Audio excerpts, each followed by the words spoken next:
Okay, so DJI just released the Osmo Nano on Tuesday, and it's crazy because I was able to buy this thing on Amazon Tuesday night. It's crazy that I was able to get this on Amazon Prime the same day that DJI actually released the camera.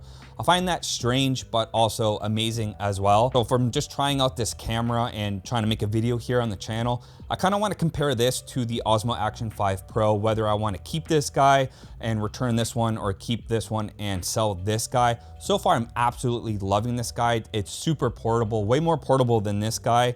From using the Osmo Action 5 Pro on my head or on the chest, it's just super big, and then plus if you have it on like a hat or something, it just weighs down the whole hat and hurts your neck. It's kind of annoying. Now with this guy, we can simply take it off the dock or whatever you want to call this part here, and we can mount it, and it's so small. I think this thing is like 52 grams or something like that. And when we have it up here, we can actually watch what we're seeing on this little tiny screen. Actually, I don't even want to say it's tiny. It's a good enough size to even watch what we're filming and go through the settings. Kind of want to call it like a little director's monitor because, you know, it's wireless, it's portable, and we can simply put this somewhere else and have this on our chest mount, which I also want to talk about. In the bundle that I got, came with like this little neck mount here. You can put inside your shirt, and then we can simply connect it to the strap. Now the strap's obviously magnetic. We can simply put it like that or even sideways. Now my shirt that I'm wearing right now is pretty thick, so the magnet on here is pretty strong, I gotta say. It also came with a hat mount that we can simply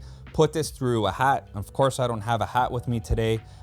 We can mount this on the bottom of the camera just like that, and then mount this either on the strap or on the actual top piece of the hat. Now, because when we have this mounted, we can't really angle it. So what we can do is actually mount the Nano onto the hat clip or whatever you want to call it, and then put that onto the magnet part. And then we can actually angle this however way we want. Now, the only thing is it is going to be sticking out a bit, but it's actually going to be better than using this guy because this is obviously a lot bigger. Having this on your t-shirt or something like that, it just makes it look a little more obvious that we're using something to film. You know, especially if you're like on a gig or at a wedding or something like that. Walking around with a big camera like this might look somewhat stupid.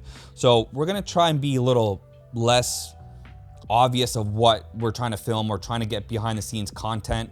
And I feel like having something a little smaller like the Nano is perfect. It doesn't make things look obvious.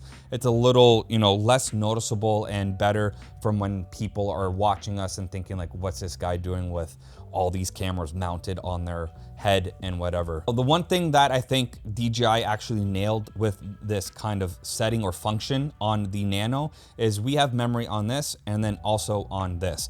This holds 128 gigabytes of space, which I think we were ending up with 108 or 110 gigabytes. Now, whenever we have this filled up and we have no more space, we can simply connect it to the dock or the screen or whatever you want to call it, and we can offload our footage. We can get the footage from here, send it to this guy, and then we are free of space up here. I think that is sick, and you can get this in two different types of bundles. You could get in a 128 gigabyte or a 64. Now, one thing I did wish is that the diameter of the Nano was the same as the Osmo Action 5 Pro. But just from looking at it, it looks like this piece here is a little bit bigger of the actual protecting mount on the Osmo Action 5 Pro. I was actually looking for my NDs. I couldn't find them, but just from looking at the size of the diameter, it doesn't look like the NDs from the Osmo Action 5 Pro will fit the Nano. Now, this does have 10-bit D-Log, which is one reason why I decided to buy this guy, because I just wanted to have crisp, good-looking footage. And this guy has that as well, and that's why I ended up buying the Nano, because I figured, you know, we can have the exact same quality, exact same camera in something a lot smaller, a lot lighter, and easier to use and better to use. Why not just go with something better and smaller? Now, I just got to see which one's going to look better. So in this video, I'm going to do a little bit of comparison between the Nano and the Osmo Action 5 Pro. Got the DJI Osmo Action 5 Pro on my right side, and then we got the DJI Osmo Nano on the left.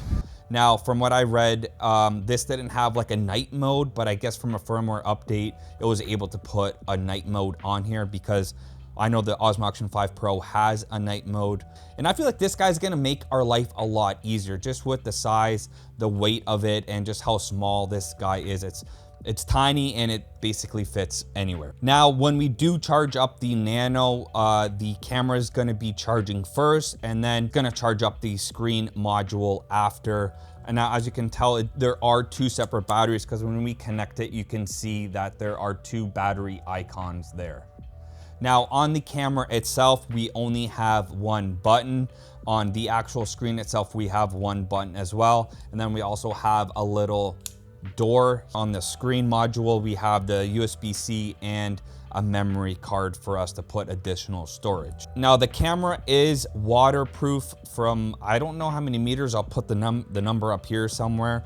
This guy isn't. From what I've read, this is like splash proof or whatever. So if you're out by the pool and it's sitting there on like a table or whatever and you get water splashed on it, should be fine. This guy you can take underwater. Now, one thing also I wanted to talk about is obviously there's no additional batteries for the Nano. It's just simply USB-C. So once that drains, you have to recharge it again, which is only the downfall, I feel like. Now, on the Osmo Action 5 Pro, obviously this takes batteries. So once the battery's dead, you can replace it with another battery. I'm just really pumped to start using this because, you know, this whole screen here just basically allows me to not use my phone and just use all of this.